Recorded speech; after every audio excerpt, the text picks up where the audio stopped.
So last night I came up with the name of the world's most depressing rock and roll band. Most depressing.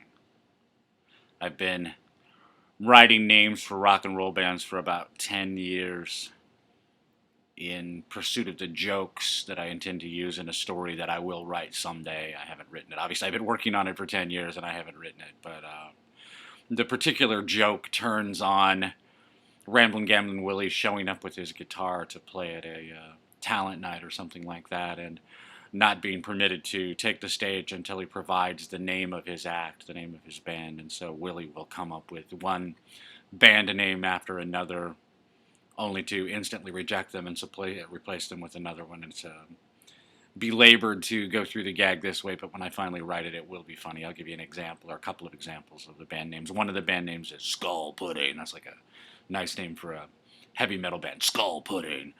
And another band name is Liquid Liquid, which requires a good deal of geopolitical knowledge to get the joke, but I think it's funny. But yesterday I realized that the ultimate worst name for a band, the name for the band that is absolutely most depressing, more depressing even than Nirvana, the name of the band is The Missed Appointments. The Missed Appointments. And the name is depressing to me, at least, because of the implications. And you may have worked it out already. If you have, you're already depressed.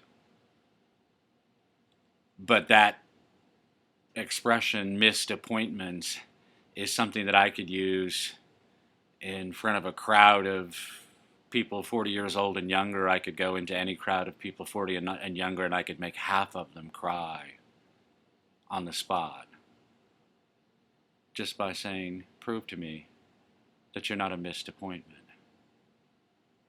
Demonstrate to me with something that we can both look at and share. Demonstrate to me that you're talking to me today for some reason other than the fact that your parents were just too damn disorganized to make the appointment to kill you. Everyone born in the United States since 1969 or so, the summer of love, everyone born since 1969 or so has spent their whole life listening to conversations about abortion. If you were born in 69, you were 4 in 1973 when the Supreme Court discovered the right to commit infanticide in the United States. And accordingly, you grew into father tongue with the word abortion being ubiquitous in your life. You've never lived a day of your life. You don't have any conscious memories that don't include regular, frequent conversations about abortion. And you're a grown-up. And so you're listening to me with your grown-up ears, and you're thinking, well, so what? So what's the big deal? I mean, I heard about abortion. I heard about incessant war in the Middle East. I heard about George Bush the first war in the Middle East, George Bush the second war in the Middle East, Obama's destruction, surrender of all those war efforts. I heard all kinds of adult topics when I was growing up. What's the big deal? Well, the big deal is that when you were hearing all these things when you were 4 or 5 years old, you weren't an adult, you were a child. And if you were born after the Supreme Court's decision on abortion, you have grown up your whole life knowing that your life is, in some respects at least, a matter of luck.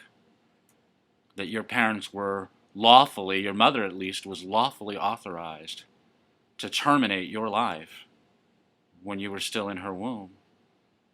And you're lucky enough to be here because she didn't do it. And if you are emotionally secure, you are emotionally secure because you know you're not a missed appointment. You are absolutely sure that you're not a missed appointment. You know that you're one of those wanted children that the pro-infanticide fanatics are always talking about. We want to make sure that every child is a wanted child. Half of the people walking around right now who are under 40 years old are not sure that they were wanted children. And half of the people who suspect they might be missed appointments know that they are missed appointments. 25% of the children walking around, people under 40, not children, youths if you insist, or young adults. 40 is the new 17. So we can say that they're all basically adolescents. Why are they adult babies? Because they don't know for sure that they were ever wanted. They don't know for sure that they were ever intended to be adults. I can make half of them cry. I can make half of the people under 40 cry just by pointing out that they don't know for sure, that they're not missed appointments.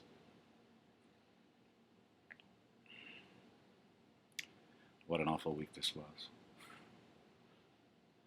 I took away the libertarian argument for abortion 3 years ago, just after I wrote Man Alive. I revisited a couple of posts that I wrote in 2012. I revisited this week, and I wrote a couple more in light of these revelations that Planned Parenthood is harvesting human organs.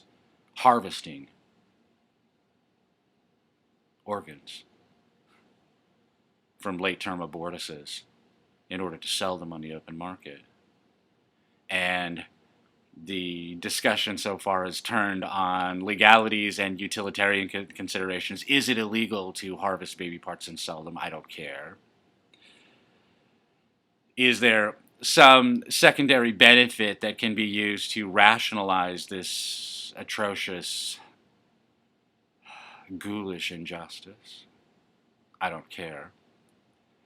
Utilitarianism is always useful idiot Marxism for the simple reason that it has no moral lodestone. Utilitarianism is not a moral philosophy, it's an abdication of moral philosophy. If it's moral for many to kill one to save the many, then it's moral for one to kill many to save himself. It's moral for someone upholding an ideal like one world Marxism, one world socialism, or the purity of the race, whatever pretext you want. It's completely moral for someone to uphold some sort of arbitrary, irrational, supposedly philosophical pretext and use that as the justification for genocide, for killing millions of innocents. And here we are, 55 million dead babies. They're not fetuses, they're babies. They're not human because they won't be human until they're 4 or 5 years old, until they suddenly wake up and realize that everybody's talking about abortion and they start to think, there but for the laziness and disorganization of my parents go I. And that may not be true, it probably isn't true, but it's easy to foresee that it might be. It's easy to imagine that it might be true. That's why I can make those people cry. But the reason that they're crying is because they recognize the abominable injustice that is infanticide. To call it abortion is just by itself an egregious error because it is in fact infanticide. You are killing a Homo sapien child, the offspring of human reproduction. You are killing it. The fact that it's intrauterine is irrelevant. And of course, all of the pro-abortion arguments turn on this specious distinction between being inside and being outside of the womb. The thing inside the womb is not possessed of the rights that we associate with humanity, the things that we call human rights.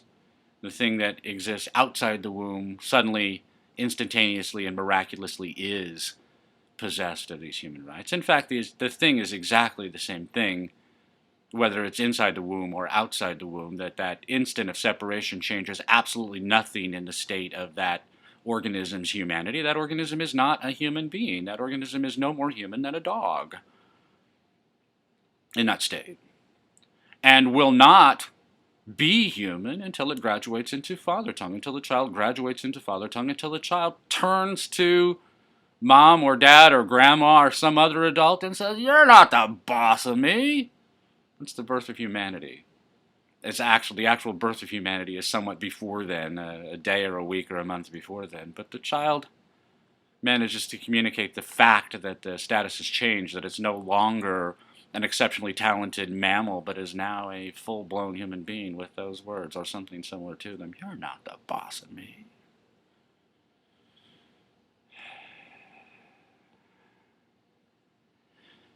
These events this week, they are deeply disquieting to me. Oh my goodness. To discover, I've known about this for more than 10 years, known that people think this way. because of an encounter I had with official objectivists in 2004. I wrote about that this week. You can find it on self-federation.com and go back to the things that I wrote in 2004 on the subject. You can read those too. I conceal nothing. This is ghoulish. This is monstrous. This is inescapably monstrous, and it illustrates the incredible error that libertarianism made when it embraced abortion as being some manifestation of political philosophy. It is not. It is not a manifestation of political philosophy. It is 100% moral philosophy, and the morality could not be more clear that infanticide is self-destructive to the actor, which is how you establish what is and is not moral in any egoist philosophy. And when I say any egoist philosophy, I mean my philosophy. Because my egoism is the only actual egoism, the only egoism that is actually devoted to the true and rational lifelong interests of yourself. We can see that this is true, that the abortion argument completely undermines the objectivist ethics by illustrating that the objectivist ethics is ultimately just utilitarianism, that it's all a matter of making sure that I satisfy my appetites and I have a way of rationalizing my satisfaction of my appetites, regardless of the long-term enduring moral consequences and irrespective of the clear, undeniable objective facts of the matter. I talk all the time about the idea of carrying the claim back to the object, that objectivism as a philosophical doctrine manages to misuse the word objective or object every time it brings them up. It manages to conflate multiple definitions of the words that it's using in order to engage. You could argue in order to engage in philosophical sleights of hand, or you could simultaneously argue that the people making the arguments are terribly inept at the game of philosophy, really don't understand how to make cogent, rational, philosophically validatable arguments, don't understand how to make a valid argument, and therefore they're definition swapping all the time because they're ignorant. I'm perfectly willing to accept that second proposition. I do not want to accuse them of knowing evil. I do not want to believe that Ayn Rand was a false flag agent of Marxism whose job it was to find a way to take I and TJ high C's and short-circuit them, to make them completely ineffectual in the intellectual marketplace while simultaneously convincing them not to reproduce, which is the exact net effect of official objectivism in the world. Official objectivism takes really smart kids and neutralizes them intellectually and convinces them not to reproduce. And it is not at all implausible to me that that was the actual intent, that this was the reason that the KGB or the CIA funded this operation. And I don't want to believe that. And so I'm willing to concede that these people are simply ignorant and don't know how to make an actual argument about objective fact. But the objective fact of the matter is that anything capable of possessing human rights is the thing that it is for the entire time that it exists. And so I am capable of holding and expressing and defending human rights right now, and that means that for the entire time that I exist as a discrete and identifiable object, as a living human organism, a living Homo sapien organism in whom has been cultivated father tongue, as long as I am that thing, I am always that thing. I am not human the whole while. I'm not human at the point of conception. I'm not human for most of my gestation through the age of 4. Certainly the entire intrauterine period, I am not human. To be human, I have to be able to say, you're not the boss of me. Hey, stop that. Why are you trying to kill me? Don't kill me. If you do that again, I'll kill you. These are all things that human beings can say, and non-human genetic Homo sapiens cannot say. I was not a human being when I was conceived, and I was not a human being for the first 4 or 5 years of my existence. And at the end of my life, assuming that I die in bed, I die of some sort of natural causes or some slow-acting disease, at the end of my life, I will again rejoin the ranks of the non-human Homo sapiens.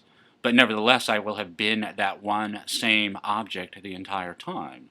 If you carry the claim back to the object, the claim falls apart. Oh, it's just a clump of cells. Oh, it's just a fetus. It's not really a human being. It's not possessed of human rights until it exits the womb. Well, it exits the womb, it's still a very poorly functioning mammal at first. Later, it's a high-functioning mammal, but it's not a human being until it grows into father tongue, until father tongue is cultivated within the human brain, the thinking brain of that Homo sapien. And if that cultivation is not possible due to disease or genetic defect or injury, that Homo sapien will never become a human being. And yet it will never be a moral target of murder. It will never be the target of infanticide, of any sort of homicide. We recognize this instantly when we talk about a genetically defective child who actually manages to successfully exit the womb. We never talk about killing that specimen.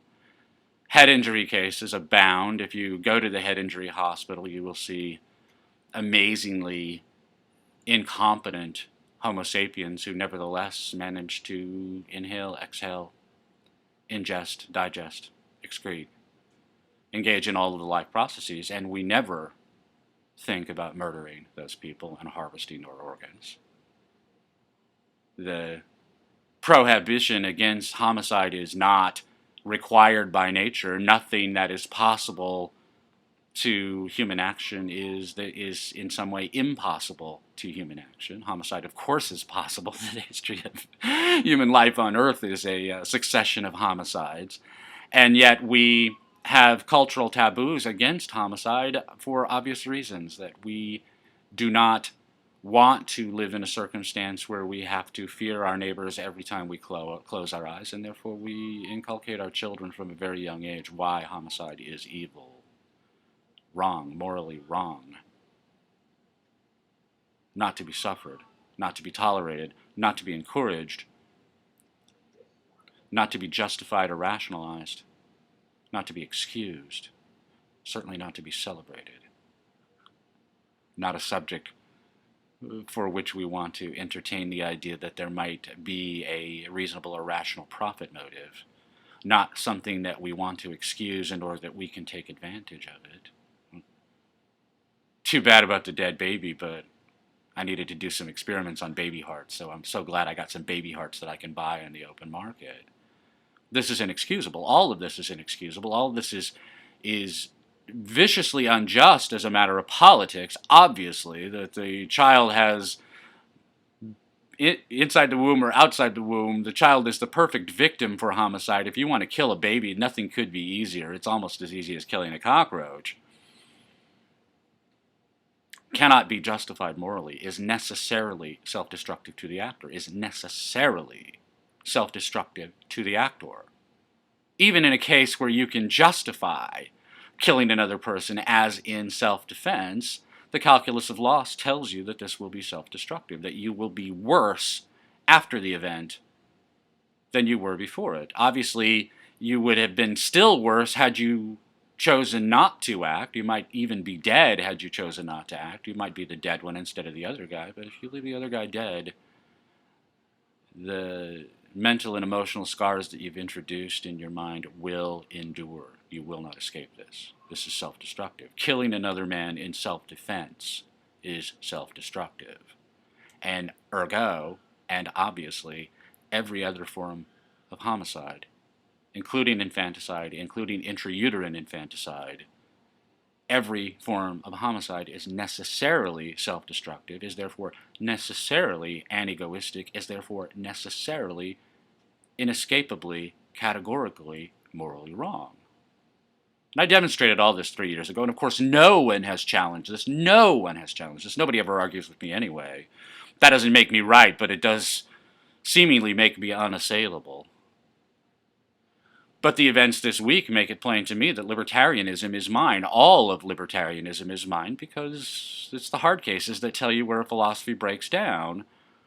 And libertarianism breaks down completely on the subject of intrauterine infanticide. That by taking the pro-infanticide position, libertarianism admits that its moral underpinnings are strictly utilitarian, are not egoism at all, despite everything that the official objectivists say and that most big L and small l libertarians say libertarian politics as defended by everyone other than me is a form of utilitarianism, and utilitarianism is always useful idiot Marxism when it matters.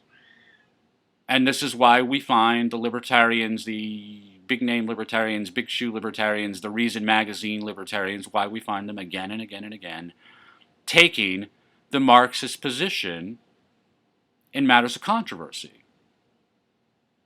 They can't do otherwise because they don't have a moral philosophy. All they have is a political philosophy, and their political philosophy is all about whose ox is gored. Jeepers, it's sad that those babies are dead, but at least I got me some free baby parts or some discount baby parts. I got the baby parts I was looking for. I was able to ask another man to live for my sake. This is the great sin in official objectivism, to ask another man to live for mine. That's what you did. You caused a genetic Homo sapiens to come into existence, and then you assassinated and eviscerated it in pursuit of your own short-term gains, in pursuit of your appetites.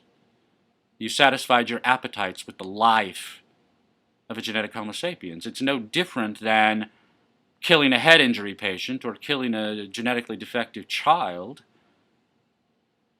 You took a living genetic Homo sapiens and murdered it for your own benefit.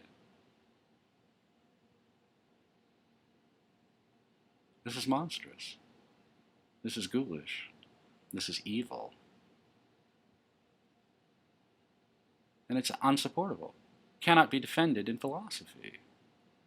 And accordingly, the events of this week establish that my egoism is the only egoism. The egoism defended in Man Alive, the idea of self-adoration that I defend week after week after week at the Church of Splendor, is the only egoist philosophy. Every other putatively egoist philosophy is, in fact, a utilitarian argument, an argument for anything goes, provided my appetites are satisfied. So, in between telling you that you might well be alive and among us because you're a missed appointment, and taking away your carefully constructed house of cards that you call a moral philosophy, and undoubtedly I have cut my audience in half. I'm going from 12 to 6 regular viewers of the Church of Splendor, but these are the prices that we pay. I know I'm not talking to people who are alive right now. Almost nobody who is alive right now wants to hear what I have to say. I'm talking to people who will be alive later, people picking up the pieces of the disaster left to them by Marxism and all of the various superficially different, but in fact fundamentally the same philosophies. Marxism is utilitarianism, and utilitarians are necessarily most Marxist, most vicious, most brutal, most homicidal, most murderous, most ghoulish. Utilitarians will be most ghoulish when it matters most to their Marxist overlords. And if you're not with them, you need to be with me. Because I'm the only defender of the actual nature of human life on Earth. I'm the only way out of this mess. So I'm glad you're here, however many or few of you there are. I wish I were happier. I wish the idea of being transit-boarded didn't keep getting worse in my mind, that the transit-boarded are the missed appointments. It's the same thing. I wish we hadn't made all of these vicious, awful mistakes, going back hundreds of years, but over the last 100 years especially, awful philosophical mistakes that had made ghouls of us all. We are all ghouls now. If you're not happy with that, if you don't want that appellation to apply to you, turn around. Look at the world my way. Things will be better, I promise. I wish I were happier. I wish I had happier news. I wish the response to these events had been more encouraging. But in the long run, they will be. Because every trans-aborted human being out there knows what is vicious about intrauterine infanticide. And the moral tide will turn on this idea. My name is Greg Swan. This is the Church of Splendor. I'm so glad you could be here this week, and I'll try to be a nicer boy next week and make things a little bit happier. Bless you. Thank you. Bye-bye.